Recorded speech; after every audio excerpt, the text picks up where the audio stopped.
Hello दोस्तों, जैसा कि आपको पता है मैं अपने इस यूट्यूब चैनल पे आपको क्लास 10 केमिस्ट्री पढ़ा रहा हूं और साथ में मैंने कल से मैथ्स चालू किया है। तो आज क्लास 10 केमिस्ट्री में मैं आपको क्षारों के अम्लीय गुण क्षारों के रासायनिक गुण बताऊंगा। जैसे मैंने अम्लों के रासायनिक गुण आपको बताए हैं और मैंने उसमें कहा था कि जैसे मैंने उसमें आपको बताया था धातु से क्रिया, धातु कार्बोनेटों से अम्लों की क्रिया। तो अब देखिए, अब आज वैसे ही हम क्षार के रासायनिक गुण की बात करेंगे। तो जैसे अब आप क्षार की धातु के साथ आप क्रिया बात करते हैं तो क्षार मान लीजिए हमने सोडियम हाइड्रोक्साइड ले लिया और जिंक ले लिया और इसकी रिएक्शन कराते हैं इससे। मतलब ये है हमारा क्षार और ये है धातु। तो अब इनकी आपस में रिएक्शन कराते हैं। तो चलिए अब बात करते हैं कि अब ये देखिए Na, अब इसका 2 है, क्या है। अब देखिए सबसे पहले याद रखिए कि इसमें भी वही होगा, जब क्षार की क्रिया कराएंगे क्षार प्लस धातु तो फिर वही बात पड़ेगी लवण प्लस हाइड्रोजन गैस। जैसे उसमें हाइड्रोजन गैस निकलती थी इसमें भी हाइड्रोजन गैस निकलेगी, बस इसमें सारी धातुएं रिएक्शन नहीं करती। जैसे एल्युमिनियम हो गई, जिंक हो गई, टिन हो गया, लेड हो गया, ये सारी धातुएं रिएक्शन करके क्षार के साथ हमें हाइड्रोजन गैस देती हैं। सारी धातुएं अम्लीय क्षार से साथ रिएक्शन करके हाइड्रोजन गैस नहीं निकालती हैं, याद रखिएगा। तो चलिए आगे बताते हैं। तो अब इसका Zn है तो इसका Zn के ऊपर 2 चार्ज है, तो ये इसके बाद निगेटिव चार्ज था, क्योंकि मैंने पहले बता रखा है इसमें कितना -2 माइनस का चार्ज होगा। तो Zn के साथ कौन चिपक जाएगा? O। कौन चिपक जाएगा? O। तो O2। अब क्योंकि इसके पास माइनस का चार्ज था, ये इसके पास आ जाएगा और ये इसके पास, तो क्या बन जाएगा? Na2ZnO2। इसको बोलते हैं सोडियम जिंकेट, सोडियम जिंकेट क्या बोलते हैं? Sodium zincate. अब यहाँ पे हम रिएक्शन बैलेंस करते हैं, क्योंकि यहाँ रिएक्शन बैलेंस तो है नहीं यहाँ, तो यहाँ 2, तो ये बन गया Na2, यहाँ से आ गया Na2 और ये H2 यहाँ बाहर निकल आया और ये O2 आ गया।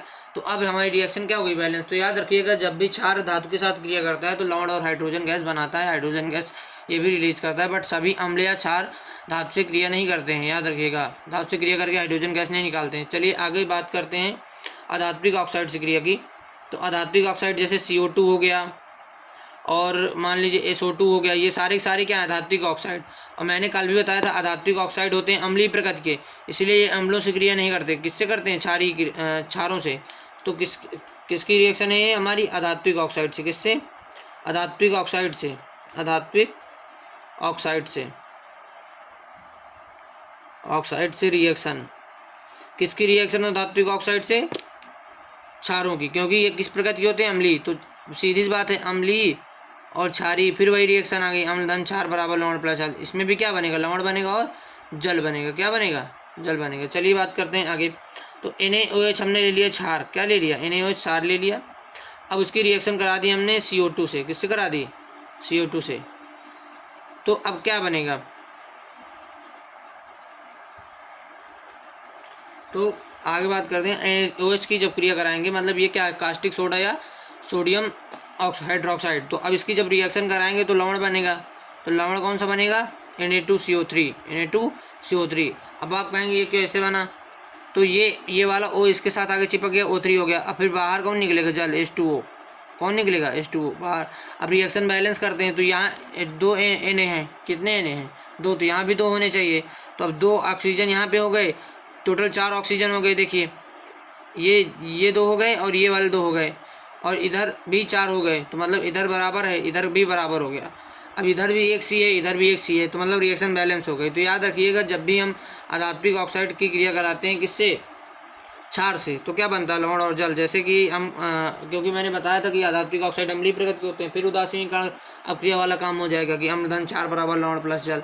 इसीलिए बोला था कि इसमें इस चैप्टर में सबसे ज़्यादा इंपॉर्टेंट कौन सी रिएक्शन है? उदासीनीकरण, क्योंकि सारी रिएक्शंस में अप्लाई होती है उनकी प्रकृति के आधार पर। अगर अम्लीय प्रकृति के हैं तो अम्ल की प्रॉपर्टी शो करेगा, क्षार है तो क्षार की प्रॉपर्टी शो करेगा। आशा है कि आपको समझ में आ गई होगी कैसे हो गया ये। चलिए आगे चलते हैं। अब बात करते हैं अम्ल या क्षार के तनुकरण के। अम्ल या क्षार का तनुकरण,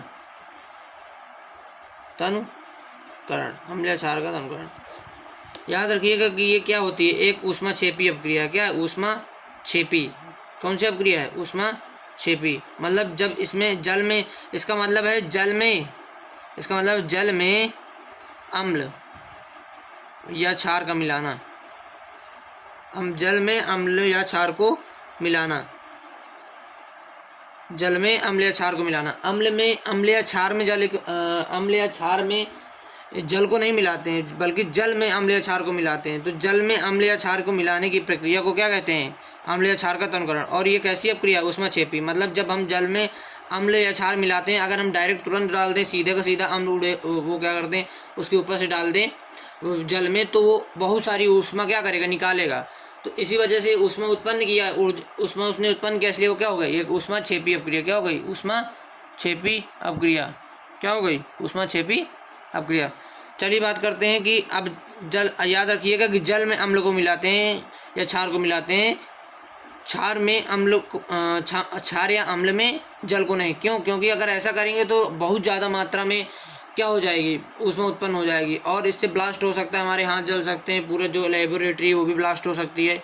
अब जब याद रखिए, सावधानी होती है कि जब हम जल में भी अम्ल या क्षार को मिलाते हैं तो धीरे धीरे बर्तन, जैसे हमने कांच का बर्तन लिया, उसकी दीवार के सारे धीरे धीरे हिलाते मिलाते हैं और तब अम्ल लिया जाता है जिसकी सांद्रता कम होती है, जिसमें अम्ल कम और वाटर की क्वांटिटी ज़्यादा होती है, वो वाले अम्ल या क्षार लिए जाते हैं ताकि उसकी रिएक्टिविटी कम हो सके और जो प्रयोग किए जा रहे हैं वो संभव हो सकें। अदरवाइज जो कांच का बर्तन आपने लिया जिसमें वो मिला रहे हैं वो भी ब्लास्ट हो जाएगा, क्योंकि ऊष्माक्षेपी अपक्रिया है, ऊष्मा बहुत ज़्यादा उत्पन्न करेगी। जब ऊष्मा उत्पन्न करेगी तो हम जल भी सकते हैं, कांच का बर्तन भी ब्लास्ट होकर आस्फलित होकर टूट सकता है। तो यही प्रक्रिया क्या होती है? जल में अम्ल या क्षार को धीरे धीरे दीवार के सहारे मिलाना कहलाता है अम्ल या क्षार का तनकरण। और इसमें H+ आयन की सांद्रता कम होती जाती है ऐसा करने पे, और OH- आयन की सांद्रता कम होती है।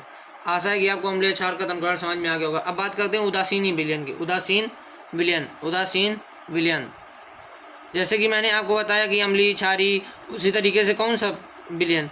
उदासीन विलयन। तो ऐसा विलयन जिसमें H+ और OH- दोनों आयनों की जो सांद्रता है, क्या है? सांद्रता। ऐसा विलयन जिसमें H+ या OH- आयनों की सांद्रता क्या हो? सेम हो। क्या हो? सेम हो, बराबर हो। वो ऐसा विलयन कहलाता है उदासीन विलयन। एग्जाम्पल के लिए हमारा जल, इसमें H+ आयन और OH- आयन दोनों की संख्या क्या बराबर है और सांद्रता भी क्या है? बराबर है। तो इसीलिए एक ऐसा विलयन है उदासीनी विलयन। आशा है कि आपको समझ में आ गया होगा क्षार के रासायनिक गुण। अब देखिए, क्षार ना तो धातु कार्बोनेट से क्रिया करता है ना बाइकार्बोनेट से क्रिया करता है। ऐसा क्यों होता है? मैंने कल भी बताया था कि क्षारीय प्रकृति के होते हैं जब क्षार और क्षार आपस में रिएक्शन नहीं कर सकते।